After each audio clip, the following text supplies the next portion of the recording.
Hi எல்லோரும் எப்படி இருக்கீங்க? வெல்கம் டு சரண் ஃபீஸ் விலாக் சேனல். நம்ம சேனல் ஃபஸ்ட் டைம் பார்க்குறீங்களா? மறக்காமல் சப்ஸ்கிரைப் பண்ணி போதில் பெல் பட்டனையும் தட்டிக்கும். இன்றைக்கி நம்ம வந்து கார அடை தான் பார்க்க போகிறோம். அதுக்கு புழுங்கரிசி, பச்சரிசி 1.5 டம்ளர் வந்து போட்டிருக்கேன். நான் காமிச்ச அதை டம்ளரில் தான் அளவு எடுத்திருக்கேன். மொத்தம் வந்து 3 டம்ளர் வந்து அரிசி ஊற வச்சுருக்கேன். அடுத்து வந்து கடலைப்பருப்பும் துவரம் பருப்பும் 1 டம்ளர் 1 டம்ளர் மொத்தம் வந்து 2 டம்ளர் வந்து பருப்பு வந்து ஊற வச்சுருக்கேன். நான் காமிச்ச அதே டம்ளரில் தான் இதையும் வந்து அளந்து எடுத்திருக்கேன். காரத்தை வந்த மாதிரி தேவையான அளவு நம்ம வந்து இந்தமாதிரி வத்தல் வந்து போட்டுக்கலாம். வத்தலையும் அதோட சேர்த்தே நம்ம ஊற வச்சிடலாம். ரெண்டுத்தையுமே வந்து கழுவிட்டு நம்ம ஊற வச்சுக்கலாம். அப்போ தான் மார்னிங் எழுந்திரிச்சு அரைக்க கரெக்டாக இருக்கும்.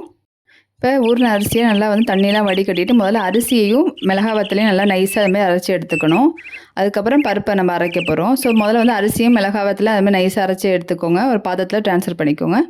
அதுமாரி பருப்பு வந்து நான் காமிச்சிருக்கேன் பாருங்கள். இதுமாரி குறைன்னு அரைக்கணும். நைஸாக அரைச்சிங்கன்னா நல்லா இருக்காது அடை. இந்தமாரி குறைன்னு அரைச்சி அதே மாவில் ஊற்றிக்கோங்க. ஊற்றிட்டு தேவையான அளவு உப்பு போட்டுக்கோங்க. திருவின தேங்காய் போட்டுக்கோங்க. சின்ன வெங்காயம் இல்லைன்னா பெரிய வெங்காயம், கருவேப்பிலை, கொத்தமல்லி, இஞ்சி, ஒரு பச்சை மிளகா, காரத்து அந்த மாதிரி போட்டுக்கோங்க. எல்லாத்தையும் பொடியாக அரைஞ்சி அதோட மிக்ஸ் பண்ணிக்கோங்க. மிக்ஸ் பண்ணிவிட்டு பெருஞ்சீரகத்தை இந்த மாதிரி வந்து தட்டி போட்டுக்கோங்க. அப்படியே போடுறதோட இதுமாதிரி தட்டி போட்டால் வாசனை நல்லாயிருக்கும். ஸோ எல்லாத்தையும் சேர்த்து நல்லா கரைச்சி விட்டுக்கோங்க. இந்த அளவுக்கு கரைச்சா போதும். உப்பும் இதில் பார்த்துக்கோங்க. உப்பு பத்தலைனா கூட போட்டுக்கலாம். ஸோ இந்த மாதிரி கரைச்சிக்கோங்க. தண்ணியாக இருந்துச்சுன்னா நல்லா இருக்காது. ரொம்ப கட்டியாக இருந்தாலும் ரொம்ப வந்து திக்னஸாக இருக்கும் அடை. அதனால் மீடியமாக இதுமாதிரி கரைச்சிக்கிட்டு நம்ம கரண்டியாலே இதை வந்து வாத்துடலாம். இல்லை அப்படின்னா உங்களுக்கு சரி வரல ஒட்டுது அப்படின்னா லைட்டாக தண்ணியை வச்சு நம்ம தடவி இழுப்பி விட்டோன்னா நம்மளுக்கு அழகாக வந்துடும் அடை. ஸோ அடையை நம்ம கல்லில் காஞ்சதுக்கப்புறம் மீடியம் ஃப்ளேமில் வச்சு எடுக்கணும். தேவையான அளவு நம்ம மேலெல்லாம் எண்ணெய் ஊற்றிட்டு நல்லா ஓரளவு நல்லா வெந்ததுக்கப்புறம் அப்புறமா நம்ம வந்து பிரட்டி போட்டுக்கலாம்.